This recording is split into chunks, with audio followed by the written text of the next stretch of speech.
So today on Screenshots, we're taking a 60th anniversary look at the great Mordecai Richler novel, The Apprenticeship of Duddy Kravitz. Now, this was written in 1959, and just like most of Mordecai's main works, it talks about his experiences growing up as a Jew in the English section of Montreal. Now, this movie, book-to-movie version, kind of keeps a lot of the plots of the original book.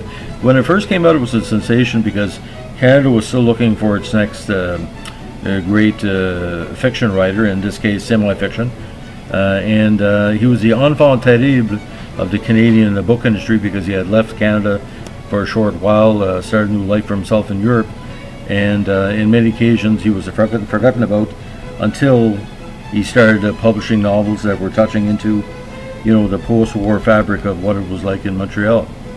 Now, the movie's plot is extremely direct. It talks about Duddy, who's a brash, restless young man growing up in Montreal, played by Richard Dreyfuss. Now, when Richard Dreyfuss told the role, he was totally committed to the project. But as in interviews we heard later on, he was kind of concerned that it would ruin his career because he felt it was typecast him as a, typical Montreal creative Jew, which I don't think anybody can confuse Richard Dreyfuss with being Canadian. Now, in the movie, his cab driver, Father Max, and his rich uncle, Benji, they're very proud, not of Duddy, but his older brother, Lenny, who Benji is putting through medical school. The only person who really believes him is his grandfather, played by veteran actor Zivy Schooler. And because Duddy's mother died years ago, he, has mummy issues, but you gotta understand, like in 1940s and 50s Montreal, it was basically people were trying to get something out of life, especially in the Jewish community in Montreal, because it was extremely poor. Now, Duddy eventually gets a summer job as a waiter at a kosher resort hotel in the Laurentian Mountains. Now, he shows great hustle, energy, and strange manners that basically endear him and don't endear him to the waiter staff and the people at the hotel. Now, as the plot goes along, there's different machinations how Duddy wants to advance in life. He's involved in different projects, including hiring a faded film director to film weddings and bar mitzvahs, and also when a piece of land comes sale, Duddy wants to buy it and make his own place, and it's all about in kind of portions of what Duddy's life was like trying to reach the next ladder. Now, the cast is just tremendously outstanding. Micheline Laconte plays one of his paramours, Yvette. Jack Warden, the great character actor, plays Duddy's father. The up-and-coming Randy Quaid played one of Duddy's friends. Joseph Wyman's in it, Henry Rantner, Denham Elliott, Joe Silver, and Zivy Schooler as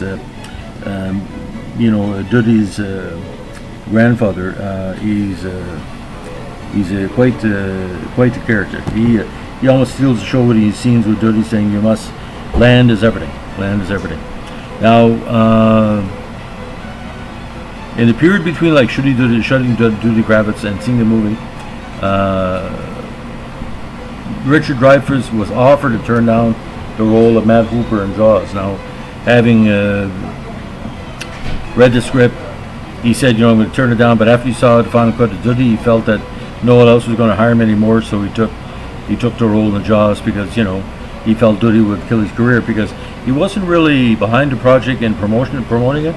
On the set, some of my colleagues in the Quebec media industry said he was really into the part. He gave a good performance, and because it's one of the first major Canadian movies in the 1970s to be based on a Canadian book, it was very CanCon. Now, it won at the Berlin International Film Festival, won a Golden Bear Award. Cannes Film Awards, it was Film of the Year.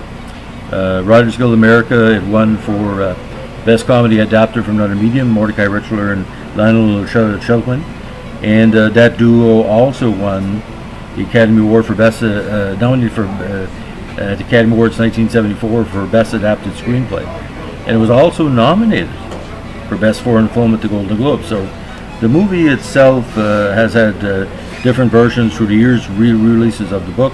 It was turned to musicals in Canada and the States, and a newly updated version of Years musical that came in 2015. So it works good as a book, as a movie, on stage.